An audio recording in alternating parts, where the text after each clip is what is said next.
आखिर क्यों मारा गया, क्यों मारा गया? हमको ये नहीं पता है, मैं रास्ते से आखिर जब आपको पता नहीं है तो कैसे क्या? मैं रास्ते से गुजर रहा हूँ तो अब पता नहीं कौन मारा, लेकिन मारा तो मारा मुझे बेल्ट से आँख पे मारा। लेकिन यहाँ लिखित प्रमाणित यहाँ लिखा हूँ। पुलिस प्रशासन क्या कह रही है आपको? अभी थाने पे मैं 100 नंबर रात में फ़ोन किया था, आए थे तो कह रहे हैं चौकी पे चले जाना। जी, चौकी पे आप गए? अभी नहीं गए, मैं यहाँ लिखित प्रमाणित लिया हूँ। अब चौकी से भी जाने डर रहा हूँ। शक है आपको? लेकिन सर यही सुनिए मेरी बात ये है कि भाई का कहना है कि मैं चौकी पे जाने से डर रहा हूँ। ये भाई का कहना है कि मैं पुलिस प्रशासन के पास जाने से डर रहा हूँ। डर लगेगा, पुलिस वालों से गांव वालों को डर लगेगा।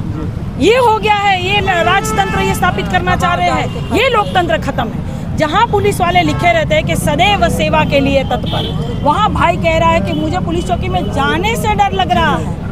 ये बहुत गंभीर समस्या है। आखिर देखा जाए तो पुलिस सबका रक्षा करती है, आखिर जो पब्लिक डर रही है तो किसका रक्षा करेंगे? तो बिल्कुल वही तो कह रही हूँ कि ये किसी पार्टी की शपथ लेकर नौकरी नहीं कर रहे हैं, संविधान की शपथ लेकर नौकरी करते हैं। जनता के टैक्स से पैसे से इनका घर चलता है। ये जो बड़ा बड़ा तोंद हो जाता है ना इनका, वो जनता के पैसे से हो जाता है।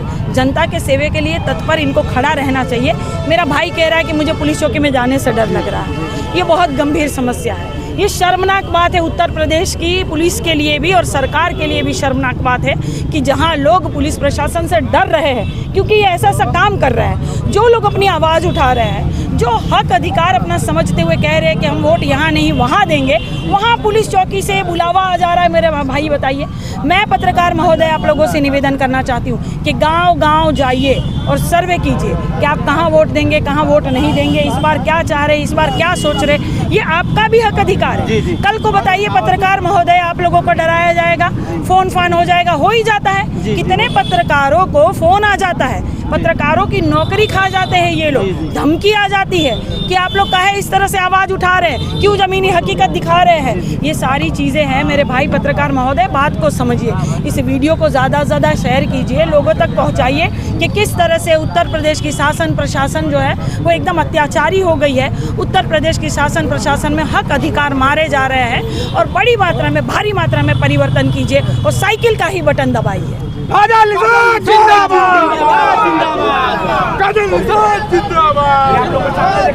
साइड में आ जाइए।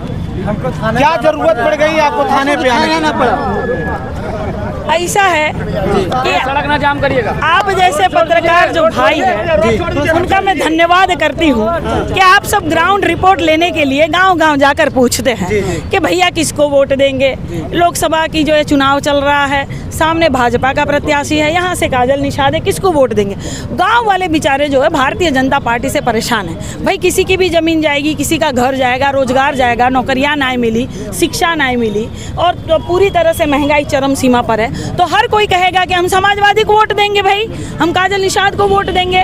ये सुनकर शासन प्रशासन इतना बौखलाया है कि भारतीय जनता पार्टी के इशारे पर शासन प्रशासन जो है गुलरिया थाने पर गांव वालों को प्रताड़ित करने के लिए बुला लिए हैं। हाँ, लइकन को परेशान कर रहे कि काहे आप लोग इस तरह से बोल रहे हैं, काहे इस तरह से कहेंगे कि हम भारतीय जनता पार्टी को वोट नहीं करेंगे, काहे आप कहेंगे कि काजल निषाद को वोट करेंगे। अरे भाई संविधान चलता है, यहाँ कोनो राजतंत्र नहीं चल रहा है, संविधान चल रहा है और संविधान की कसम खाकर ही पुलिस वाले नौकरी कर रहे हैं। ठीक है ना, ये भारतीय जनता पार्टी के कमल के ऊपर का हाथ रखकर ये लोग संविधान की ये लोग कसम नहीं खा रहे हैं। ठीक है ना, प्रशासन दबाव दे रही है कि भारतीय जनता और क्या बिल्कुल दबाव दे रही है कि जिस तरह से बौखला गए ये लोग, जिस तरह से हवा चल रही है समाजवादी पार्टी की, जिस तरह से हवा चल रही है, ये बौखलाए हुए हैं सबके सब। इसीलिए जहां भी प्रताड़ित किया जाएगा, किसी भी थाने पर अगर बुलाया जाएगा, गांव जनवासियों को अगर प्रताड़ित किया जाएगा, मैं वहां पहुंचने का काम करूंगी।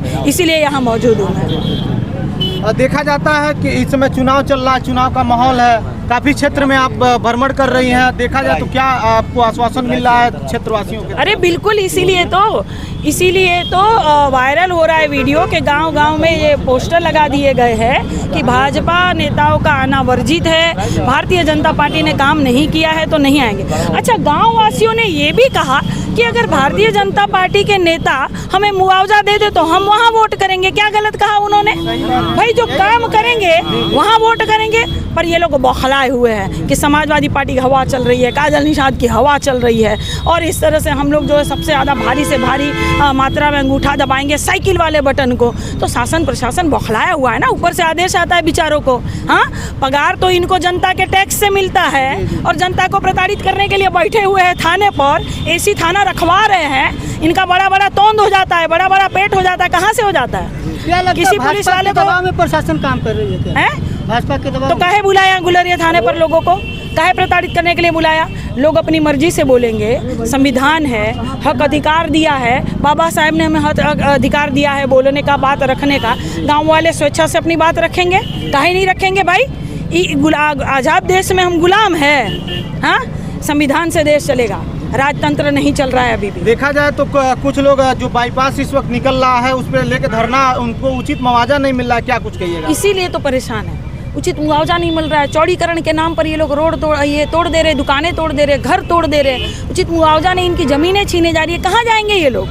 कहाँ जाएंगे मुझे बताइए? भारतीय जनता पार्टी के एक नेता आकर बोले कि हम मुआवजा देने के लिए तैयार है। कहाँ नहीं गए? गाँव वाले गए, बाबा के दरबार में गए, मौजूदा जो सांसद है उनके दरबार में गए, सुनवाई नहीं होगी तो क्या करेंगे? परिवर्तन नहीं करेंगे? करेंगे। गांव वालों को जो बोलना होगा करेंगे। राशन देंगे लेकिन शासन नहीं देंगे, राशन देंगे लेकिन राजा नहीं बनाएंगे।